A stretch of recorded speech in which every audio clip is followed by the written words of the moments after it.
Welcome to Cultivated Live for Tuesday, October 29th. My name is Jay Rosenthal. I'm the co-founder of Cultivated Media, the host of this program, which is Cultivated Live. And since we launched, our goal at Cultivated has been to be cannabis industry first, providing you with the most important, insightful, useful, and timely information. We do that through our daily newsletter, which is called Cultivated Daily, which you can get at cultivated.news. We do that through this daily live stream called Cultivated Live. So we would love if you followed us on LinkedIn, subscribe to us on YouTube, and get our newsletter in your inbox every single day. Go to cultivated.news to do that. On a weekly or hopefully near weekly basis, we have on LJ Dawson. She is the editor-in-chief of the Outlaw Report, providing expert coverage of the DC, Maryland, and Virginia markets. LJ, thanks for being here today. Happy to be here at the beginning of the week and start it off right, Jay. Yeah, I'm happy to do that too. And not when I lived in DC, but after that, they changed the license plates to say taxation without representation. That was sort of a call to arms, not arms literally, but call to action for DC residents, because they have some say in who gets elected and how they govern themselves, but not entirely. And I use that as a preface to what we're going to talk about, because the last several times we've been talking about lawsuits in DC in the cannabis industry. We talked about one where the licensed medical operators are suing the gifting shops, basically, and the gifting shops landlords, because they think they've been hurt financially because of the gifting shops being allowed to operate and the landlords that let them operate. That's like, I think, the last time we talked. But then since then, there's been another lawsuit filed. What is going on in the most litigious market in America? Yeah, so we're just getting lawsuits thrown left and right, Jay. But this time, it was actually a lawsuit thrown at ABCA, our regulator.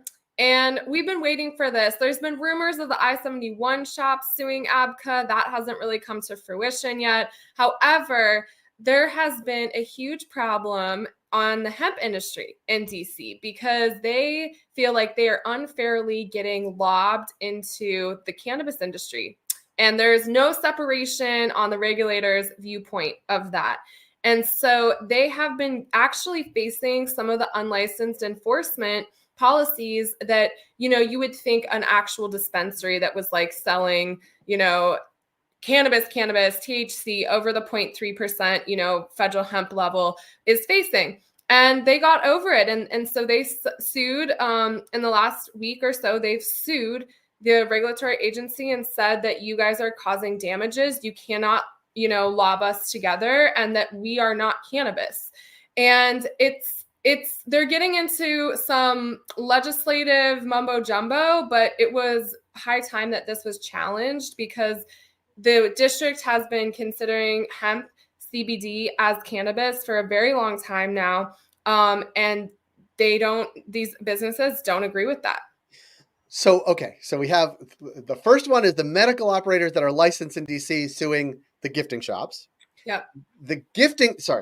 Then you have these hemp CBD smoke shop type places that are being lumped together with the gifting shops, which ABCA itself is sort of cracking down on and closing a bunch and sending threatening letters.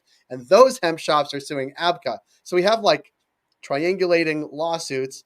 I'm going to say it sounds like chaos in DC.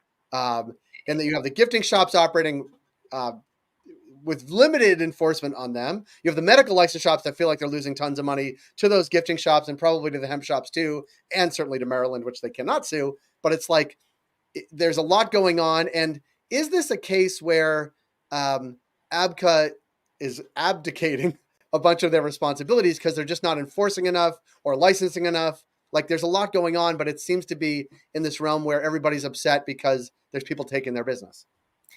So this is like not a confusion thing. This is not ABCA being confused. This is an actual stance that ABCA, our regulatory agency, has taken, and the Attorney General of DC has taken. And so there's actually a letter that, in all my questions and all my, we were wondering at the beginning if these hemp shops were going to be wrapped into the actual unlicensed cannabis shops in DC, right? And of course, you have shops that may say they're hemp and they're not. So this is not these two shops. They claim everything is federally legal that they sell, right? And they are selling it. They're not gifting it. This is not like we're gifting this, get a T-shirt, and then get a gift of this cannabis.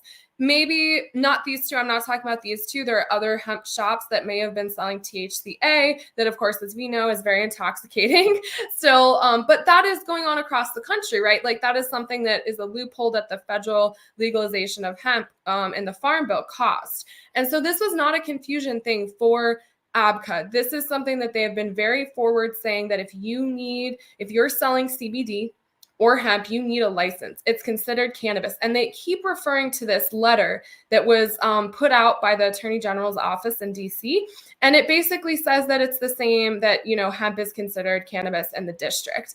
And this is something that they really don't understand, because it gets a little complicated here, Jay. But basically, the argument of the lawsuit is saying that because it was federally legalized and DC did not decide and can't set up a, regulation for hemp, they are saying that the federal law automatically applies, and that what they're doing is automatically legal. And the regulatory agency said, no, like they don't agree with that. They say that we consider hemp and CBD to be cannabis, and you have to have a medical license to sell it. And that is why they are going after these hemp shops in the same vein as the unlicensed gifting shops, even if they're, different, right? And, this is, it's a confusing thing, right? And I'm honestly glad it finally is starting to get litigated, because it's something that I don't think we would have seen an answer to, because of the way DC is structured, because of the way the district cannot pass its own laws without the oversight of Congress. I don't think it's something we would have seen an outcome or a decision on until someone decided to file suit, like we are seeing now. And this is particular to DC, because you've seen in California and in Missouri, sort of a crackdown, but regulations or legislation and regulations about hemp-derived products and needing to be regulated in a certain way and sold in certain stores. And those have not been challenged similarly, but because DC is DC, there may be this distinction that the hemp stores have from the gifting stores, have from the medical stores that are licensed. And it's unique because DC can't really pass their own laws. Like, it really is something unique to DC, but also has this larger implication in a larger battle, I would say, between the hemp industry and the cannabis industry and the regulations that govern both. And yeah, absolutely, Jay. And we're also looking, it's interesting because Virginia just about a year ago went through an increase in hemp, basically a hemp crackdown, where they decreased the amount of hemp percentage that products could have, and they really heavily started enforcing this. And so I had actually talked to some hemp shop owners who were going to move to DC because they felt like it was a more open market. And now obviously we're seeing that's not the case. And I really wanted to highlight too, something that these local businesses who both have been around for a very long time. One of them's one of the oldest head shops in DC. They are frustrated, and they're pointing out in their lawsuit that you have natural, Whole Foods, Moms, all of these grocery stores that we see that are selling CBD products. And their question to these regulators is, why aren't they facing the same type of enforcement that we are as, quote unquote, hemp shops that are considered unlicensed operators, because they also do not have medical cannabis licenses. And so there hasn't been an answer to that.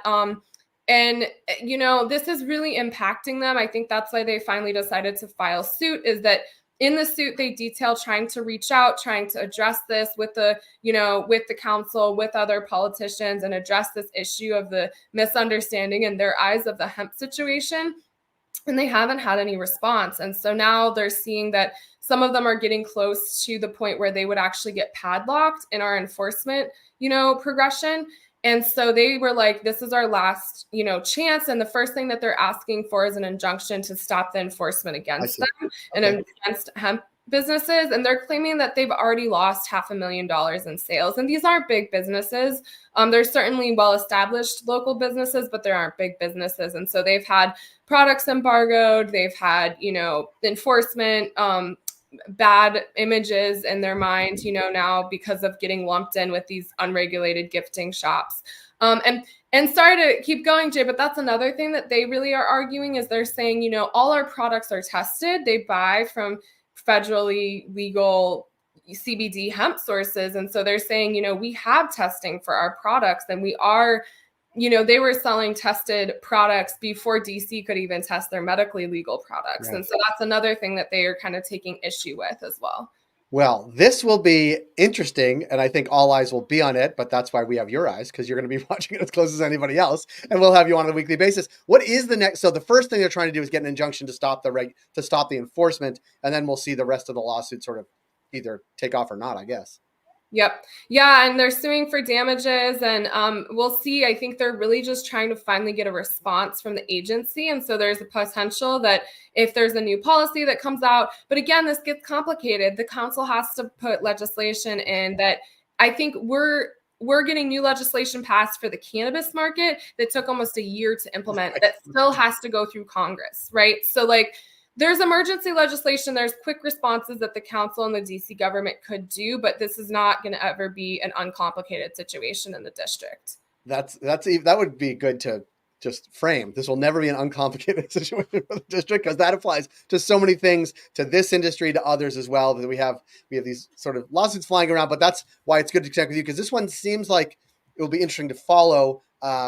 And we will have you to help us follow it. So I appreciate the time today. Appreciate the work that you do. We'll put a link to read this story, certainly on the Outlaw Report. And if you're not already, get subscribed to the Outlaw Report, outlawreport.com. We'll put a link on how to do that in the show notes as well. LJ, thanks for making time today. Thanks, Jay. Appreciate it. See you next week. You got it. Thanks, everybody. We'll be back here tomorrow at 10 a.m. Eastern, 7 a.m. Pacific for those that are wide awake that day. That's tomorrow morning at 10 a.m. Eastern. LJ, thanks so much. We'll see you next week.